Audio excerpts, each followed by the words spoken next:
정부가 중저가 1주택자 재산세 완화 기준을 공시가 6억 원 이하로 확정 발표했습니다. 주식 양도소득세 대주주 기준은 개인 투자자들의 반발을 감안해 현행대로 10억 원을 유지하는 것으로 결정됐습니다. 홍남기 경제부총리가 주식 양도소득세 대주주 기준이 현행대로 유지된 데 대한 책임을 지겠다며 사직서를 제출했습니다. 문재인 대통령은 바로 사직서를 반려하고 재신임했다고 청와대가 밝혔습니다. 경제 3법 개정을 앞두고 의견 수렴을 위한 공개 토론회가 열렸습니다. 민주당은 이번 정기국회 내에 처리를 다짐했는데 경제계는 감사위원 분리선임 시 최대 주주 합산 의결권을 3%로 제한한 조항 등의 수정을 요청했습니다. 뉴스앤 파워 인터뷰. 오늘은 지난달 초 정의당의 새 수장으로 선출되며 진보정당 2기 시대를 연 김종철 대표와 함께 새로운 진보를 위한 개혁 과제와 각종 현안에 대한 정의당의 계획을 들어봅니다.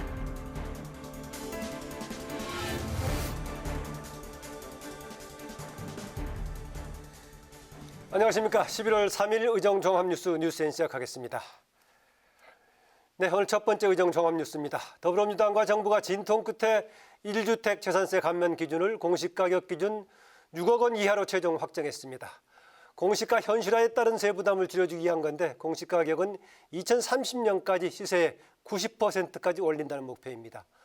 또 다른 쟁점이었던 주식 양도소득세 대주주 요건은 현행 10억 원 기준을 유지키로 했습니다. 김현 기자가 보도합니다. 현재 아파트와 같은 공동주택의 시세 대비 공시가격은 70% 수준인데 정부는 2030년까지 이 비율을 90% 수준까지 끌어올리겠다는 계획입니다. 공시가격이 급등하면 재산세를 비롯한 세부담이 확 늘어나는 만큼 1년에 3%포인트씩 단계적으로 현실화하기로 한 겁니다. 공시가격 현실화로 늘어나는 세부담을 줄이기 위해 1주택자에 대한 재산세 감면 혜택을 함께 내놨습니다.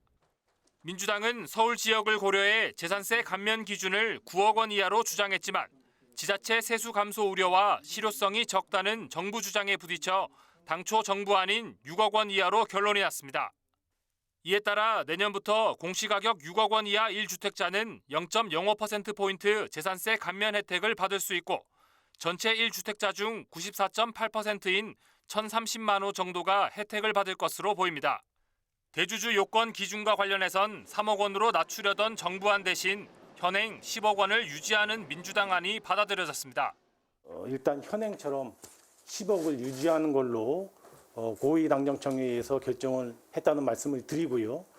내년 재보궐선거를 앞두고 개인 주식 투자자들의 반발이 컸던 점을 감안한 것으로 보입니다. 다만 대주주 요건 기준 유예는 한시적이고 다음 주 다시 논의될 가능성이 있습니다. 한정혜 정책위의장은 미국 대선 이후 금융시장 상황을 지켜본 뒤 대주주 문제를 정리할 필요가 있다고 밝혔습니다.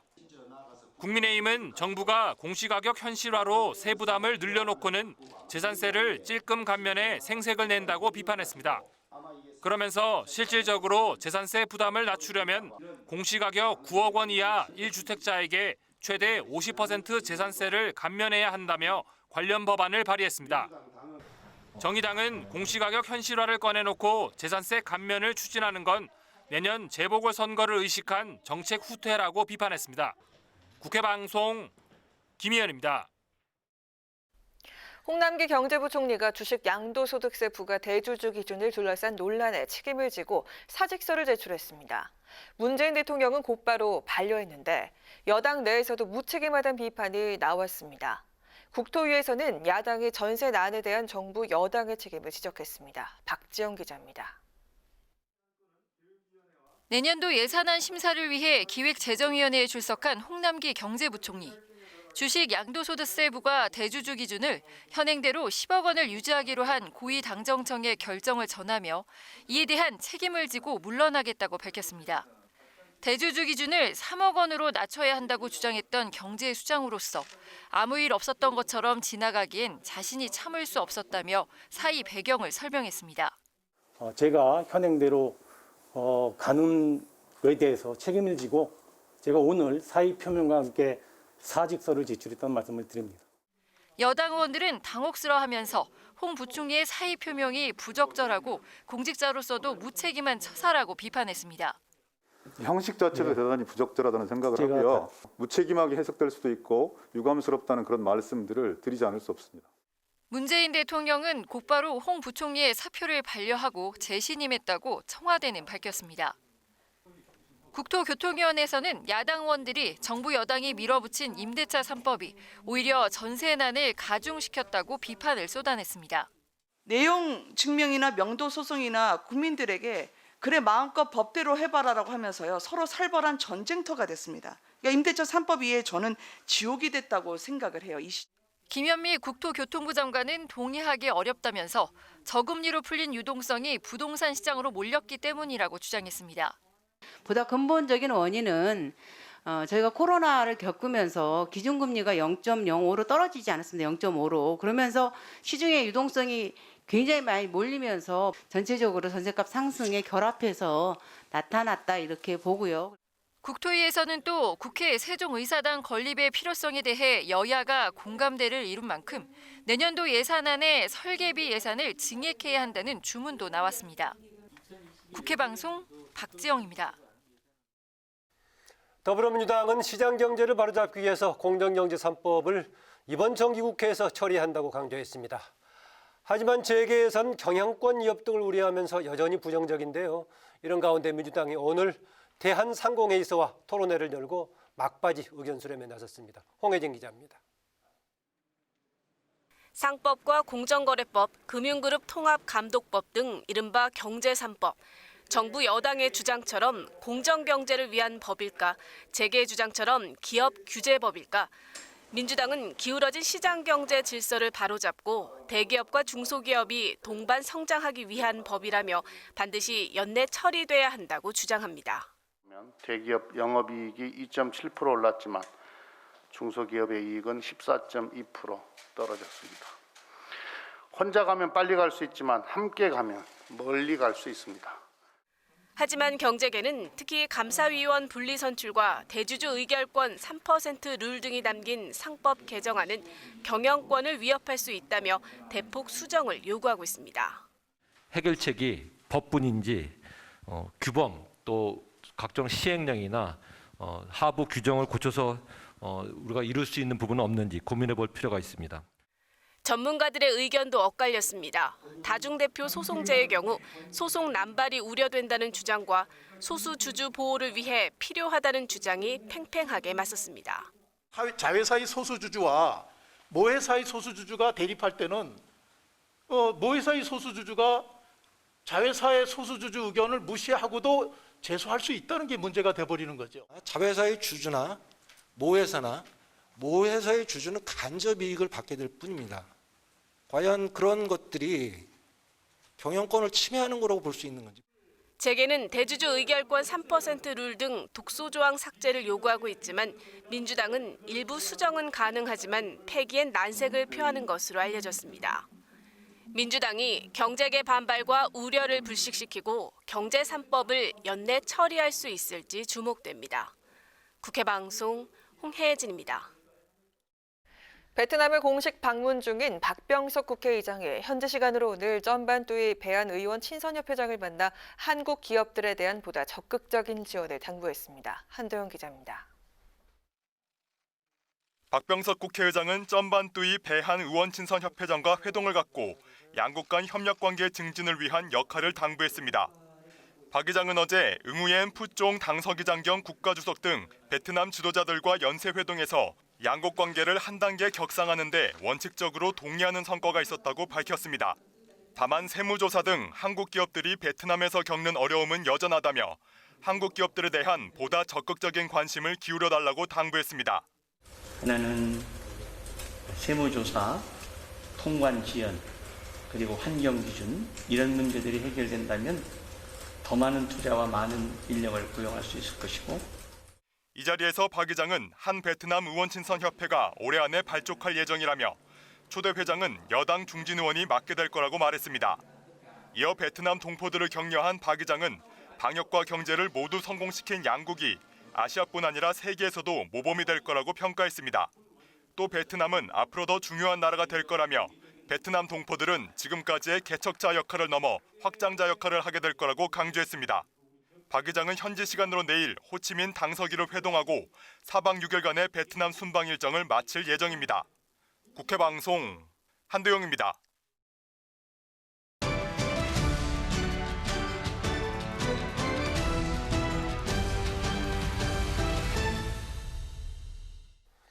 네, 이슈 분석 김동길 기자입니다. 어서 오십시오. 어서 오세요. 예, 민주당이 당헌 개정해가지고 이제 서울시장하고 부산시장 보궐선거에 내기로 한 것 사실상 이미 당헌 투표 발표하면서 결정이 됐는데 오늘 공식적으로 중앙위원회 오늘 열어서 결정을 공식적으로 결정했네요. 네, 맞습니다. 예. 그 민주당과 이제 국민의힘의 이제 이 문제 때문에 공방도 야당 반발 계속되고 예, 그렇습니다. 있고요. 공방도 예. 치열하거든요. 오늘 결정이 됐는데 그 민주당은 보궐선거에서 후보를 낼 수밖에 없는 상황을 지금 강조하고 있고요. 야당은 그야말로 이제 공세를 펼치고 있습니다. 그 민주당은 오늘 중앙위원회에서 당헌 개정을 마무리하면서 서울 부산시장 보궐선거에 후보를 내는 것으로 이제 최종 확정을 했습니다. 예. 이낙연 대표 이 문제에 대해서 여러 논의가 있고 또 비판도 있는 것을 알고 있다고 이제 말을 했는데요. 그럼에도 불구하고 유권자의 심판을 받는 것이 옳다고 밝혔습니다. 관련 발언 있거든요. 함께 들어보시죠. 이번에 뜻을 저희들이 온라인 투표로 여쭤본 결과 매우 높은 투표율과 매우 높은 찬성률로 당원들께서는 후보자를 내서 유권자의 심판을 받는 것이 옳다 하는 판단을 내려주셨습니다. 네, 최고위원인 이제 김종인 의원은 라디오 인터뷰에서 이 당원이 유권자들의 기본적인 참정권을 실현할 수 있는 통로를 막아버린 측면에서 보면 상당히 문제가 있었다. 그래서 검토돼야 할 조항이었다라면서 당원 개정의 이제 정당성을 주장했습니다. 예. 그런데 야당에서는 그야말로 파상 공세를 펼치고 있는데요. 주호영 원내대표는 민주당의 정치는 참 편하고 좋은 것 같다라며 비꼬는 발언을 했습니다. 오늘 오전 당회의에서요. 예. 약속했다가 사정이 달리면 바꾸고 뭐 전당원 투표로 바꾸고 당원 등 규정 또 나아가서 국가의 법률까지도 필요할 때는 쓰고 필요하면 바꾼다는 생각인가라고 비판한 건데요. 주 원내대표의 발언도 있습니다. 비례정당 만들지 않겠다고 했다가 만드는데도 전당원 투표, 기초의원 공천하지 않겠다고 했다가 공천하는데도 전당원 투표, 또 이번에 서울 부산시장 공천하지 않겠다는 당헌을 바꾸는데도 전당원 투표. 참 편리합니다. 네, 국민의힘 문 대통령의 답변을 요구하는 것은 무공천 당원이 과거 문 대통령이 당대표 시절에 넣었던 조항 때문에 그렇다고요? 네, 그렇습니다. 국민의힘의 공세는 민주당과 이제 대통령을 향해 있습니다. 종종 이제 정책 사안들에 대해서 대통령의 입장을 요구하는 경우는 많이 있는데요. 네. 이번 경우에는 조금 더 공격적이다라는 생각이 듭니다. 그 이유는 당헌 96조 2항 때문인데요. 이 조항이 문재인 대통령이 대표 시절 만들어진 것이거든요. 그 내용을 좀 보면 당 소속 선출직 공직자가 부정부패 사건 등 중대한 잘못으로 그 직위를 상실해 재보궐선거 이번 같은 경우죠. 하게 된 경우에 해당 선거구에 후보자를 추천하지 아니한다라는 규정이었는데 이번에 이제 이거를 뒤집은 겁니다. 그렇기 때문에 뭐 좀 반발하는 경우가 있고요. 또 문재인 대통령이 지난 2015년에 경남 고성군 재선거를 앞두고는 또 이런 발언을 합니다. 그 이번 선거는 새누리당 전임 군수가 선거법 위반으로 당선 무효가 되는 바람에 치러지는 선거다. 그랬으면 새누리당이 책임져야 하는 거 아니냐? 어떻게 책임질 거냐? 후보 내면 안 된다. 뭐 이렇게 했었던 과거 발언들이 있으니까요. 그 야당에서는 문 대통령이 이번 번복에 대한 입장 표명이 있어야 한다고 이제 주장하고 있습니다. 예. 이번 당헌 개정이 대통령의 뜻에 맞는 것인지 거듭 이제 대통령의 답변을 촉구하고 있는 건데요. 여기에 대해서 청와대는 특별한 언급을 하고 있지는 않습니다. 네, 민주당의 당헌 개정 자체는 지금 공식적으로는 중앙위원회 결정을 통해서 한 거지만은 그 근거는 이제 당원들의 지금 투표를 통해서 한 건데 투표의 정당성 논란이 계속 이어지고 있어요. 네, 그렇습니다. 당원 투표에서 뭐 어제도 보셨지만 찬성률은 거의 86%가 나왔습니다. 네. 상당히 이제 높은 찬성률인데요.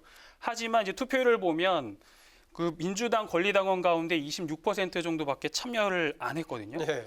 근데 민주당 당규를 보면 정당원 투표는 투표권자의 3분의 1 이상의 투표와 그 과반수의 찬성으로 결정한다라고 이제 이런 규정들이 있습니다. 그래서 정족수 미달이라는 이제 지적이 나왔던 건데요. 네. 민주당에서 이제 반박을 합니다. 이번 전당원 투표는 의결을 위한 절차가 아니고 후보 공천을 위한 당원들의 의지를 묻는 차원이었다라고 반박을 했습니다. 그 전당원 투표는 법적인 결정을 하는 기구가 아니라 정치적 의사를 모으는 과정이다. 그러니까 여론을 좀 수렴하는 과정이다. 이렇게 보고 있었던 거고요. 당원 개정의 최종적 권한은 전당대회에 있고 또 전당대회를 열 수 없을 경우에 당 중앙위에서 그 권한을 위임하는 것이라고 설명을 했습니다.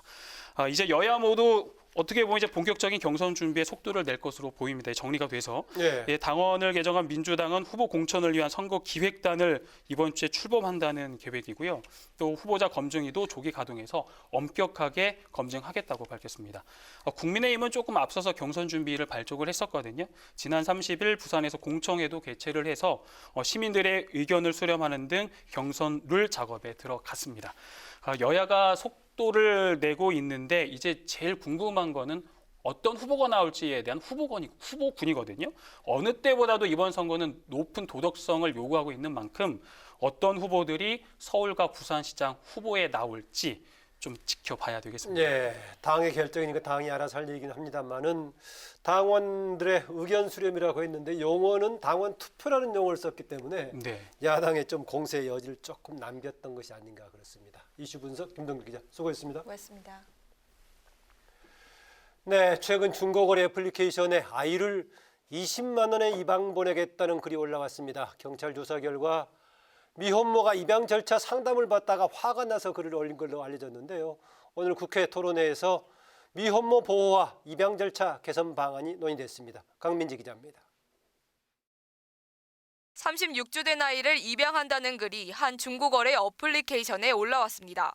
경찰 조사 결과 산후조리원에 있던 미혼모 A씨가 입양 절차를 밟다가 홧김에 올린 글로 드러났습니다. A씨의 사례가 발생한 데는 입양특례법이 한 원인으로 꼽히고 있습니다. 정부는 지난 2012년 입양 허가를 위해서는 출생신고 증빙서류를 제출하도록 입양특례법을 개정했는데 원치 않는 출산을 한 미혼모의 경우 기록이 부담이 되는 경우가 있기 때문입니다. 현행 입양특례법은 법원의 허가를 받지 않고 입양을 행하는 자는 형사처벌하도록 돼 있습니다. 그런데 신생부부가 아동 입양에 동의하려면 출생신고를 해야 합니다. 이 때문에 직접 양육을 포기할 경우에 병원에서 출산 즉시 출생신고를 하는 출생통보제나 출산 사실을 기록하지 않고 출생신고를 할 수 있는 비밀출산제를 도입하자는 의견이 제기됐습니다. 비밀출산제가 법적으로 보장되는 독일은 자녀가 16살이 될 때까지 친모의 신원이 중앙기관에 밀봉돼 보관되고 체코에서도 비밀출산을 요청할 수 있습니다. 지난 20대 국회 당시 바른미래당 오신환 전 의원이 국가 비밀출산을 지원하도록 하는 비밀출산 특별법을 발의했지만 법사위를 넘기지 못하고 폐기됐습니다. 이와 관련해 박능우 보건복지부 장관은 최근 보건복지위원회 국정감사에서 비밀출산제에 긍정적인 입장을 밝힌 바 있습니다. 미혼모를 보호도 하고 태어나는 아기의 생명권도 보호해야 되는데 어떻게 할까 하는 고민에서 저는 출발이 되었고요. 알고 봤더니 지난 20대 때 오신환 의원이 대표 발의한 게 있었습니다. 그래서 제가 그걸 좀 기초로 해서 조금 수정해서 발의할 계획입니다. 하지만 양육하지 않는 한쪽 부모에게 소득을 강제로 환수하는 히트앤런 방지법 등의 도입 없이 또다시 여성에게 책임을 지게 하는 법이라는 지적도 나오고 있어 구체적인 논의가 필요해 보입니다. 국회 방송 강민지입니다. 국회 외교통일위원회 소속 더불어민주당 의원들이 오늘 외교부, 통일부와 당정 협의를 갖고 미국 대선 이후 한반도 전략을 논의했습니다. 송영길 국회 외교통일위원장은 외교는 국민의 생명과 재산을 수호하는 것이고 통일은 대한민국 헌법이 지향하는 목표라며 새롭게 변화되는 한미 관계에 정부가 적극 대비해달라고 주문했습니다. 강경화 외교부 장관은 국익에 우선을 둔 외교에 역점을 두겠다고 강조했고 이인영 통일부 장관은 남북관계가 지속 발전할 수 있도록 국회가 남북관계 발전법 등 관련 법안 처리에 힘써달라고 요청했습니다. 국민의힘 김종인 비상대책위원장이 지난주 전주 방문 이후 닷새 만에 오늘 광주를 방문했습니다. 김 위원장은 중소기업인 간담회에 앞서 기자들과 만나 민주당이 추진 중인 5.18 민주화운동 특별법에 대해 법을 만드는 자체에 큰 의미가 있고 내용은 입법 과정에서 합리적인 결론이 날 것이라고 말했습니다. 김 위원장은 광주광역기초단체장들과 정책협의회를 갖고 호남이 4차 혁명을 이끌어갈 글로벌 첨단 도시로 발전할 수 있도록 예산 지원 등 실천에 나서겠다고 밝혔습니다. 이딴 호남 방문으로 대구 경북 지지율이 떨어지는 등 영남 홀대론이 제기된다는 질문에 대해선 여론조사를 크게 신경 쓰지 않고 당초 계획대로 추진하겠다고 말했습니다. 정의당이 다음 주 서울시장과 부산시장 보궐선거를 위한 선거기획단을 꾸리는 등 본격적인 공천 작업에 착수합니다. 정의당은 내일 국회에서 선거기획단 출범을 위한 대표단 워크숍 회의를 열어 후보자 선출 방법과 선거를 위한 당내 전략을 논의할 예정입니다. 민생과 주거, 환경, 교통 등으로 정책을 세분화해 분야별 시민사회와 연대하거나 군소정당을 규합한 범진보 연대 구성을 검토 중인 것으로 알려졌습니다.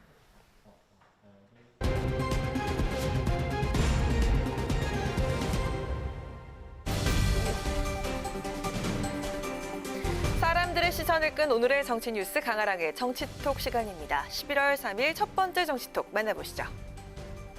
지난 주말 전당원 투표를 통해 내년 4월 서울과 부산시장 보궐선거 공천을 확정지은 민주당. 여기에는 이낙연 대표의 결정과 추진이 주요했다고 하는데요. 보궐선거 문제를 마무리 지은 이 대표가 대규모 싱크탱크를 꾸리며 본격적인 대선 준비에 나설 채비를 하고 있다는 소식입니다.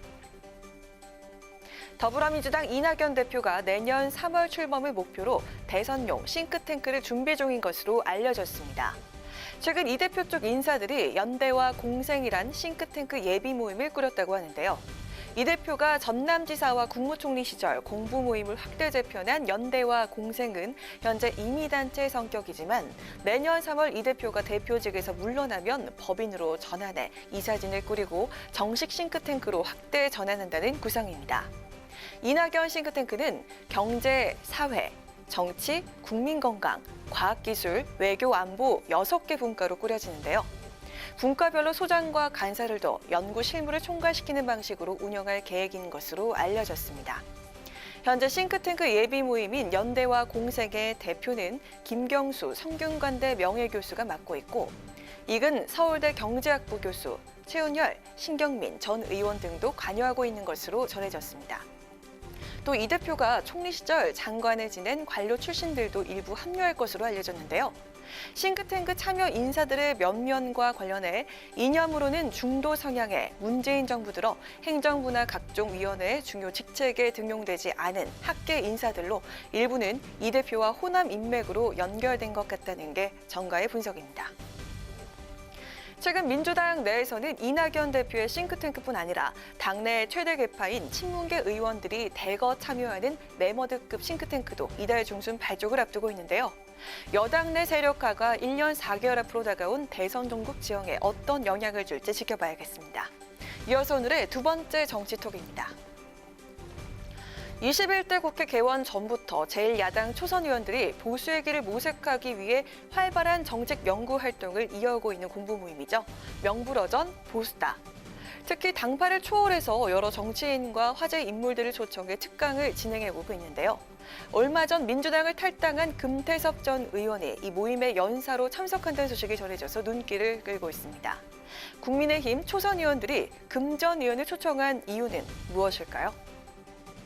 금태섭 전 의원 같은 경우는 저희 국민의힘의 많은 의원들이 주목했던 분이죠. 더불어민주당의 폭거에 저항하다 탈당해 나오셨기 때문에 또한 드릴 말씀이 있고 특히 저희 초선 모임에서는 우리가 초선으로서 우리도 저렇게 할 수 있을까라는 생각을 했을 것 같고요.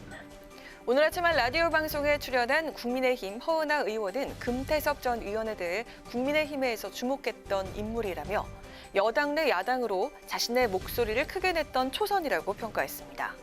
금 전 의원의 탈당 관련 얘기뿐 아니라 민주당이 여당이 될 때까지 승리 전략과 노하우에 대해서도 듣기 위해 초청했다는 게 허 의원의 설명입니다. 이번 강연은 국민의힘 명불허전 보수다 모임을 주도하고 있는 허 의원이 직접 금 전 의원에게 제안해 어제 최종 성사됐는데요. 금 전 의원도 허 의원의 제안을 흔쾌히 수락한 것으로 전해졌습니다. 끝장난 민주주의를 살리기 위한 강연 시리즈의 일환으로 오늘 18일 연단에 설 예정인데요. 금전 위원은 국민의힘 초선 모임에 앞서 오늘 14일 시대전환 조정훈 의원이 진행하는 정치학교 누구나 참여 아카데미 강연자로도 나설 것으로 알려져 탈당 이후 그의 본격적인 정치 행보에 전가의 관심이 모아지고 있습니다. 여권 주류와 각을 세워온 금전위원회 탈당 이후 정치권에서도 많은 해석이 오갔습니다. 특히 국민의힘에서는 내년 4월 서울시장 보궐선거를 겨냥해 영입설까지 나오기도 했는데요. 지난달 21일 민주당을 작심 비판하며 탈당을 선언한 금전위원이 야당 초선의원들 앞에서 과연 어떤 발언을 내놓게 될까요? 지금까지 강하랑의 정치톡이었습니다.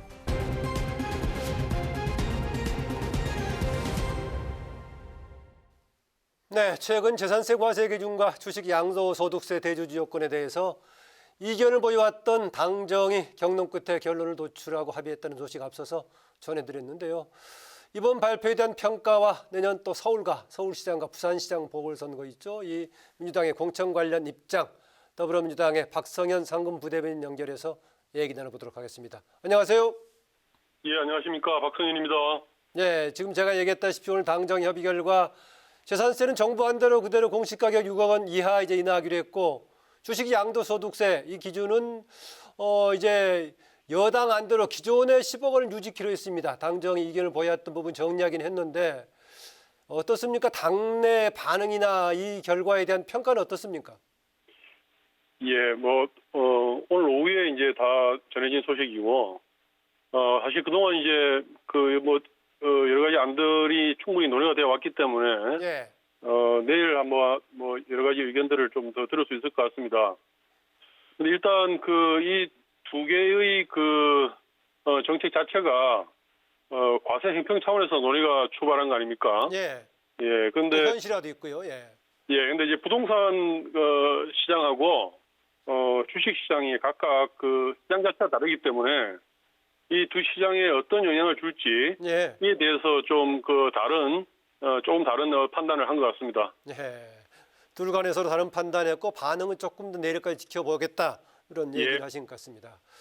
그런데 대주주 요건 논란 관련해서 현행대로 가는 것에 대해 책임지겠다며 성남기 경제부총리 오늘 사의를 표명한 것 오늘 오후에 아주 중요한 속보로 알려졌는데요. 문 대통령 사의를 발표했습니다. 이전에 김동연 장관도 당과 이런 경제정책 관련 논란 여러 번 있고 있었는데 대통령 재신임했는데 어떻습니까? 지금 당에서 어떤 입장입니까?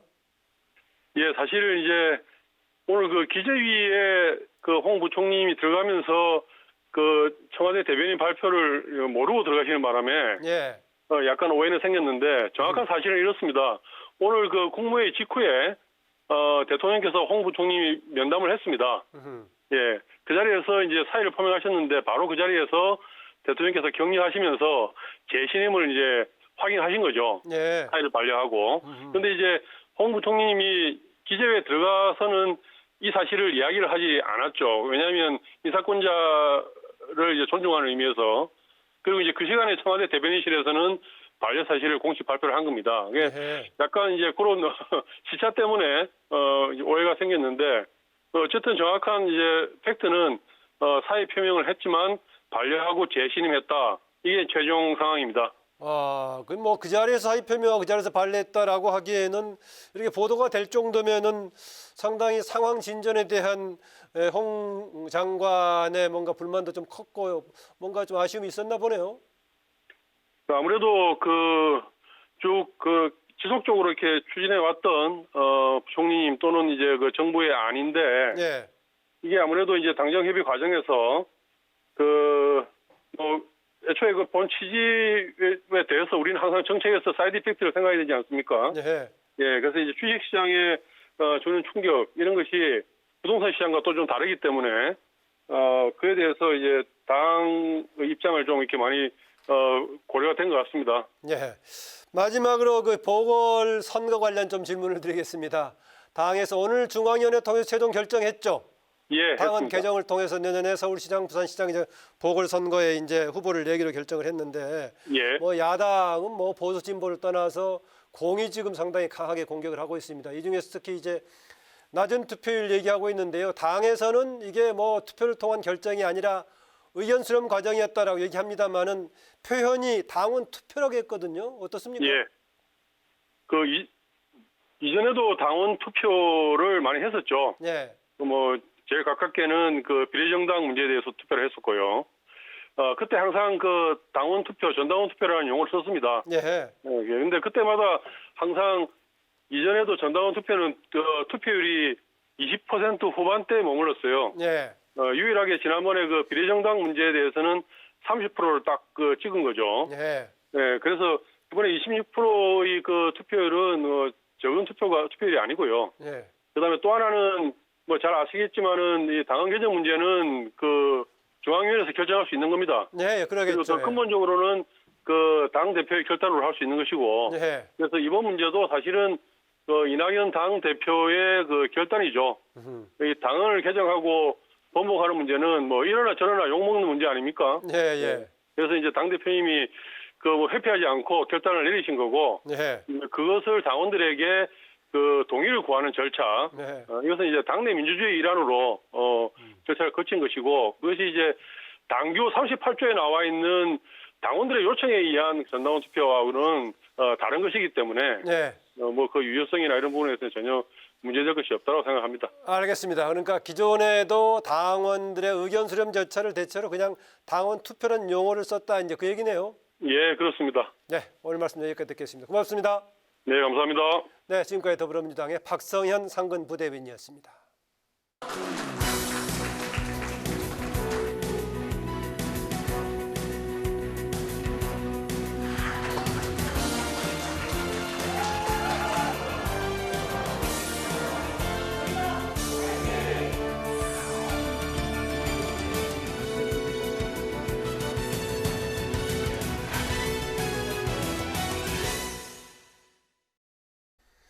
네, 이번 시간은 뉴스젠의 파워 인터뷰 코너입니다. 오늘은 진보정당의 선명성을 내세우며 당 쇄신과 세대교체를 이끌 새 당 수장이라고 하실 수 있죠. 수장으로 선출되신 분이죠. 지난달 새 대표로 취임한 이후에 바쁜 행보를 이어나가고 계신 정의당의 김종철 대표 얘기 나눠보겠습니다. 어서 오십시오. 네, 안녕하십니까. 네. 지난 9일 정의당 대표로 선출됐으니까 이제 한 달이 다 돼갑니다. 며칠 안 남아 첫날 딱 맞추려면요. 네. 어떻습니까? 그동안에 이제 진보정당 운동 활동한 게 99년에 민노당의 당시 권영길 대표와 같이 하면서 시작을 하셨던 것 같은데 어떻습니까? 그동안에 활동했던 것과 또 당의 대표를 맡아서 했던 활동은 좀 다를 것 같은데 지난 한 달이 좀 안 됐습니다만 어떻습니까? 이전에는 제가 이제 대변인을 좀 했었고요. 여러 번 했던 것 같아요. 대변인요. 이제 또 노회찬 원내대표 시절에는 이제 비서실장을 하고 그랬는데 그때는 제가 어떤 의견을 내고 당의 어떤 입장을 대변한다든가 이렇게 해서 좀 물론 최종 결정은 이제 당 대표나 원내대표 이런 분들이 하셨는 건데 이제 막상 제가 대표가 돼서 뭔가를 결정해야 되고 뭔가 책임을 확실하게 성과를 내야 되는 입장에 서니까 좀 무게가 좀 다르게 다가오고 있습니다. 네, 심상정 전 대표의 뒤를 이어서 진보정당 2기 시대를 열었는데요. 새로운 진보 의지를 발굴하면서 동시에 진보의 금기를 깨겠다 이렇게 말하셨는데 구체적으로 어떤 구상을 하고 계신 겁니까? 그러니까 두 가지 측면에서 저희가 좀 생각을 하고 있습니다. 하나는 이제 이재명 지사가 기본소득 그 전에 이제 얘기되지 않았었던 아주 새로운 의제를 갖고 나오면서 국민들이 이제 처음에는 의아했지만 이런 정책이 앞으로는 필요하겠구나라고 좀 열광하고 있는 게 있지 않습니까? 그래서 저희는 지금은 어떤 이 불평등 양극화 시대에 좀 더 선명한 대안을 얘기해도 상관이 없는 시대가 됐다. 그래서 저희가 주목하는 것은 이 소득 불평등도 심각하지만 자산의 불평등도 굉장히 더 심각해지고 있어서 특히 부동산 폭등하고 그러면 그게 엄청난 변수가 되는 그렇습니다. 거죠. 예, 그래서 이런 부분에 좀 기본 자산을 좀 마련해 드려야겠다 국민들께. 그런 기본 자산 제도 같은 걸 좀 저희가 연구해서 이렇게 더 발전시켜서 말씀을 좀 드리려고 하고 또 하나는 이제 앞서 말씀하신 진보의 금기를 깨는 정책들입니다.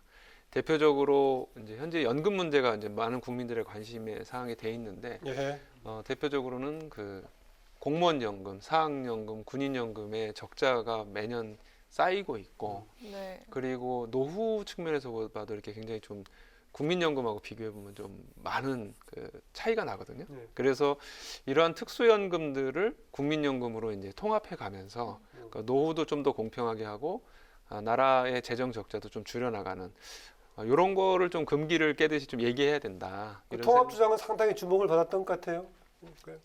예, 근데 사실은 이 공무원 교사분들이 예. 상당히 섭섭하실 수 있지 않습니까? 근데 사실은 공무원 교사분들이 우리 사회를 위해서 굉장히 노력을 해오셨고 지금도 하고 있는 걸 잘 알고 있습니다. 네. 하지만 이 상태로 가는 게 유지가 어렵기 때문에 그 부분에 있어서는 좀 해야 할 말은 해야 된다. 이런 차원에서 좀 말씀을 드리고 있는 것입니다. 네, 그런데 연금 개혁 같은 경우에는 과거 진보 정당 정책과는 결이 많이 다른데 당 안팎에서 반응이 어떻습니까? 일반 국민들이나 당원들께서는 좀 좋아하시는 입장입니다. 왜냐하면 그 문제가 계속 논의가 되어 왔고 사실은 역설적이게도 그걸 처음으로 건드렸던 정부가 그 박근혜 정부거든요. 네, 박근혜 정부 때 2015년에 한번 조정을 해서 약간 갭을 줄이고 적자를 조금 줄인 사안이 있었습니다. 사실은 이제 문재인 정부도 그런 역할을 해야 되는데 오히려 개혁 정부라고 하는데 그런 걸 전혀 손을 대고 있지 않고 그런 면에서 보면은 저희 진보 정당, 정의당에서 이런 문제에 대해서 좀 더 솔직하고 그리고 과감하게 얘기할 필요가 있다 생각하는데 말씀하신 대로 이 공무원 노조나 전교조는 당연히 교사 노조는 좀 섭섭한 마음이 있죠. 그래서 근데 그분 잘 설득을 좀 해 나갈 생각입니다. 뭐 다른 얘기입니다. 아까 이제 진보 정당 2기라는 표현을 했었는데 제가 지금 생각해 보니까는 굳이 보자면은 민주화 이후에도 권영길, 담병호 이런 시대. 그다음에 노회찬, 심상정 이 시대 한다면 3기쯤 되지 않나 느낌도 드는데 어떻습니까? 네, 그렇게 볼 수 있고요. 근데 다만 노회찬, 심상정 두 분은 권영길, 담병호 그 두 분보다는 훨씬 젊으시거든요. 네, 그러니까요. 근데 같은 시기에 국회의원 하셨어요. 같은 시기에 그래서 이제 때문에. 통칭으로 1기를 치는데 그 세대별로 보면은 그 권 대표, 단 대표가 1기, 심, 노 이 두 분이 2기, 제가 한 3기 정도로 볼 수는 그전에 있습니다. 중간에 이정미 대표도 이제 있었습니다만. 그렇습니다. 네, 네. 그렇게 2.5기 정도 됐어요. 제가 생각이 나서 제가 질문을 2.5기로. 드려본 네. 겁니다. 뭐 이제 정의당 지지율, 뭐 과거에 민주노동당 뭐 13% 받아서 17대 총선인가요? 그때 열석 가졌을 때요. 그때. 그렇습니다. 네. 그 이후에도 이제 그냥 여론조사 등에서 지지가 나왔었고 통합진보당 때는 여러 세력이 통합해서 지지가 많이 나오기도 했었는데요. 네네. 그런 것을 비춰본다면 근래 지지율은 계속 이제 예전만 못하고 있다. 네. 이 중에서 일부 그 배경으로 하나로 그동안에 너무 지금 민주당과 너무 행보를 같이 하면서 이른바 이중대 이미지가 너무 강했지 않나 이런 것도 있으면 어떻습니까? 사실은 저희가 이제 여러 가지 얘기를 했는데 저희 독자적인 얘기도 많이 하고요. 근데 가장 언론의 이슈가 되는 게 예를 들면 이제 양당 간의 그 거대 양당 간의 정쟁 프레임이 붙었을 때 누구 편에 서느냐 이런 것들이 항상 그 이슈가 됐었어요. 대표적으로는 이제 조국 전 장관 찬성하느냐 반대하느냐 뭐 이런 식으로 가니까 그러다 보니까 이제 정의당만의 독자적인 어떤 정체성을 국민들한테 이렇게 잘 부각을 못 시켰다라고 하는 문제가 좀 저희가 인식을 했고 그래서 가급적이면은 이 양당 간의 어떤 국민의 민생하고 상관없는 정쟁 프레임이 있지 않습니까? 지난번에 이제 막 추미애 장관 불러놓고 막 그 정부 대정부 질의할 때 맨날 그 얘기만 한다든가, 아니면 법사위 감사가 윤석열 감사가 되는 이런 양태에 대한 평가보다는 그런 거에 대해 저희가 함께 매몰되기보다는 저희는 정책을 중심으로 해서 앞으로 국민들에게 직접 다가가는 그 발언을 하겠다. 그렇게 해서 조금씩 지지율을 다시 올릴 생각을 갖고 있습니다. 오히려 이른바 그 보수 정당들이 집권했을 때는 상대적으로 민주당과 조금 더 강한 뭔가 헌신석이라든가 진보 정당들이 전투성을 보여주는 의미가 있었는데 민주당 계열이 오히려 집권해버리면서 정의당과 같은 진보 정당의 역할이 독자적으로 필요한 것이 얼마나 있을까 오히려 영역이 줄어들었던 그런 평가도 있습니다. 그게 어떤 측면에서 보면은 좀 의아하시겠지만은 좋은 측면이 있거든요. 그게 뭐냐면은 그 문재인 대통령이 2017년에 대선 때 공약 그리고 20대 국회 2016년 총선 때 더불어민주당의 공약을 보시면은 굉장히 진보적입니다. 그 정의당 공약하고 굉장히 아주 큰 차이가 안 날 정도로. 근데 왜 그렇게 됐냐면은 10년 동안 야당으로 더불어민주당과 문재인 대통령이 있으면서 정의당을 비롯한 진보 정당 그리고 진보 시민사회 공약을 많이 흡수를 했어요. 대표적으로 뭐 원전 탈피라든가 아니면 좀 증세를 통한 복지 실현이라든가. 근데 문제는 집권하고 나서는 이게 계속 후퇴하고 있다는 겁니다. 오늘 뭐 이렇게 논란이 굉장히 많이 됐습니다만 재산세라든가 네. 주식 양도차익 과세라든가 그래서 역시 이게 좀 집권을 하면 다시 기득권으로 들어가는 것인지 그래서 저희가 이런 부분에 대해서는 좀 강하게 비판을 하고 그 진보정당다운 그 정체성을 국민들한테 확실하게 보여드릴 그런 생각으로 그럴 경우에는 있습니다. 이제 보수 진보의 프레임보다는 여야의 프레임이 더 클 수도 있겠네요. 권력을 가진 기득권과 나머지 야당의 비판적인 성향 이런 것들이. 사실은 그 주택 오늘 그 재산세 인하 문제라든가 그다음 주식 양도차익 과세 그 유예시킨 거 있잖아요. 예. 그 과세를 당연히 해야 되는데 그거는 국민의힘도 그렇게 주장하고 있는 거거든요. 근데 그거를 더불어민주당이 오늘 관철시켰지 않습니까? 예, 예. 그래서 제가 이거는 확실히 이 어떤 세금 정책이나 이런 주요 정책에 있어서는 저는 더불어 국민의힘이다. 예. 이렇게 비판을 합니다. 예.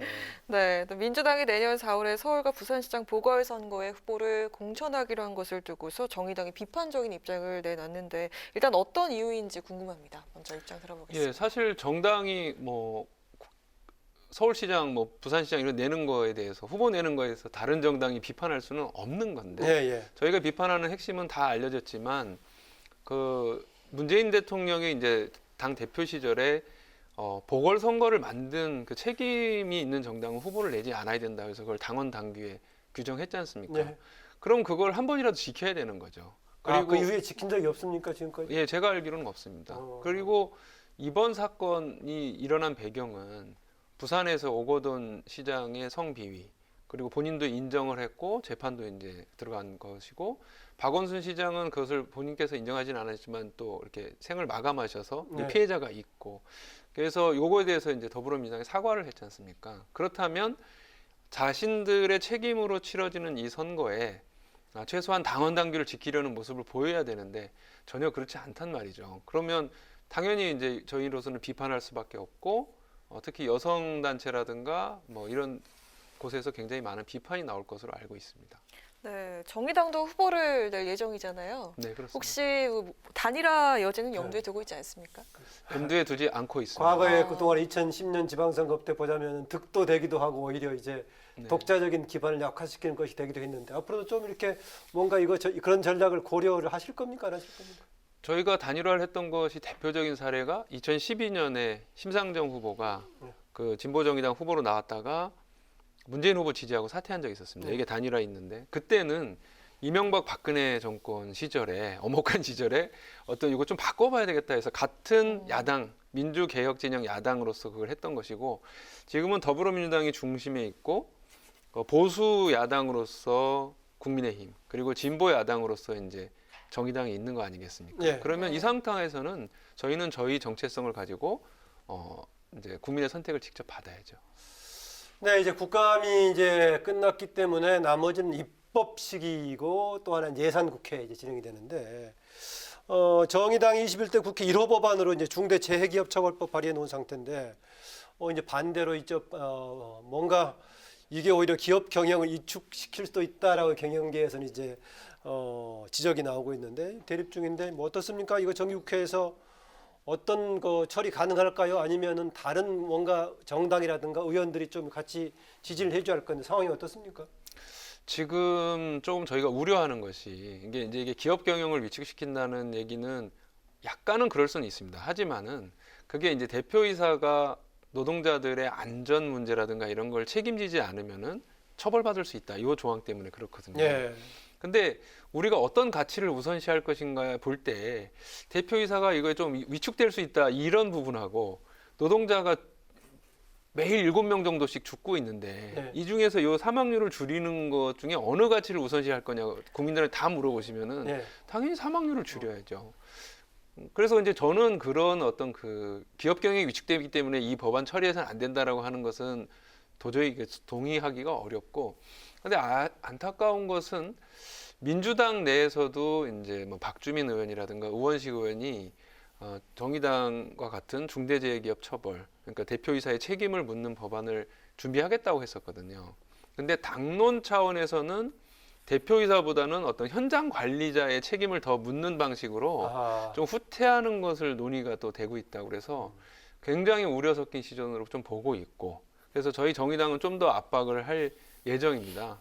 그리고 민주당 내에서도 좀 더 개혁적이고 이 법안에 동의하는 취지에 동의하는 분들과 함께 뭐 해서라도 민주당이 좀 그런 선택을 하지 않도록 좀 할 계획입니다. 이번에 같이 지금 민주당은 오히려 적극적으로 추진하고 있는 이른바 공정경제 3법에 대해서는 뭐 정의당은 당연히 상당히 적극적으로 지지하고 있겠네요.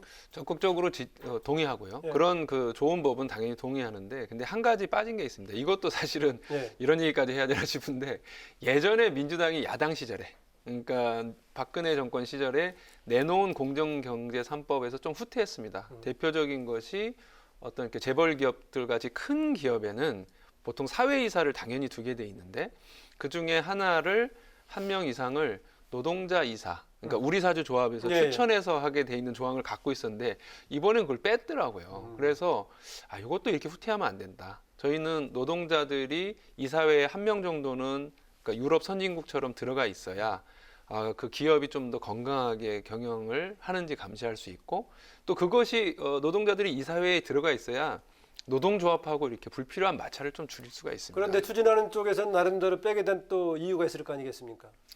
그게 아마 우리나라 이사회가 어떤 또 이제 대주주의 어떤 그런 걸 확실하게 보호해야 된다. 왜냐하면 대주주들이 이사들을 다 임명을 하는데, 그리고 심지어 사회이사도 대주주들의 영향력 하에 있었던 사람들이 들어가서 이사회에서 뭐 특별한 게 반대가 없었는데, 노동자 이사가 들어가면 아무래도 좀 껄끄러운 얘기를 하니까 그런 이렇게 좀 민주적이고 이렇게 회사를 좀 가급적이면 민주적이고 좀 더 개방적으로 운영하는 거에 대한 거부감이 있지 않는가 이렇게 싶은데요. 저는 하지만 더불어민주당과 문재인 정부라면은 애초에 야당 시절에 공약했던 대로 그런 걸 지키는 게 좋다. 그래서 정의당은 그런 부분을 좀 추진할 생각입니다. 네, 문재인 대통령이 국회를 방문했을 때 김 대표께서 이스타 노동자 관련 지원 방안을 요청을 하셨었죠. 네. 정의당에서 생각하는 해법이 무엇이고 국회 차원에서 어떤 대책이 있어야 한다고 생각을 하십니까? 예, 그날 뭐 다른 분들이 워낙 말씀을 안 하시고 그냥 덕담만 주고받고 계셔서 제가 약간 뭐 쓴소리라면 쓴소리 뭐 물론 노동자들이 또 단식을 하고 계시니까. 이스타항공 제가 노동자들 그 단식하시는 박이삼 위원장도 만나 보면은 이 가장 큰 문제가 뭐냐면은 이상직 의원 이스타항공 대주주가 여러 가지 문제를 벌이고서 이걸 이제 막 손을 털는 양상으로 가고 있는데. 근데 후보 시절부터 논란이 됐었다고 그래요? 그렇습니다. 예, 근데 이게 공천을 준 것도 유감이고. 그런데 이제 이상직 의원이 이거에 대해서 뭘 어떻게 한다 하더라도 이스타항공 자체가 굉장히 어려운 조건이거든요. 그래서 어떤 방안이 좀 있을까 물어봤더니 이 코로나 위기가 오기 전에는 그러니까 항공산업이 저가 항공사도 이렇게 조금씩 올라가고 있었고 이스타항공도 어떤 이렇게 재무 구조가 개선이 되고 있는 그러한 양상이었다는 겁니다. 그런데 코로나 위기 때문에 직격탄을 맞으면서 이제 완전히 매각 단계로 들어갔는데, 그러면 정부가 일정하게 뭐 융자를 해서라도 어느 정도 이렇게 좀 도와주면은 나중에 그게 정상화를 하는 과정에서 다시 어떤 융자 받은 것을 돌린다든지 이런 것들이 가능하지 않을까 해서. 그러니까 코로나에 대한 가장 직접적인 타격을 받은 업종 중 하나이기 때문에 정부의 정책적인 차원에서 지원 대상이 될 수 있다. 네, 그리고 여행이 활성화되면서 저가항공사, 소위 LCC라고 하죠. 이스타항공도 그 중에 하나인데 이게 좀 올라가고 있는 와중이었다는 거예요. 그래서 만약에 대우조선 같이 큰 회사한테는 막 수조 원을 들여야지만 이게 회생이나 유지가 가능하지만, 이렇게 조그만 회사들은 조금의 지원으로도 살아날 수 있는 방법이 있지 않을까 해서 그걸 좀 요청을 했고, 전향적으로 검토를. 논의가 진행이 좀 되고 있는 것 같습니까? 연구가?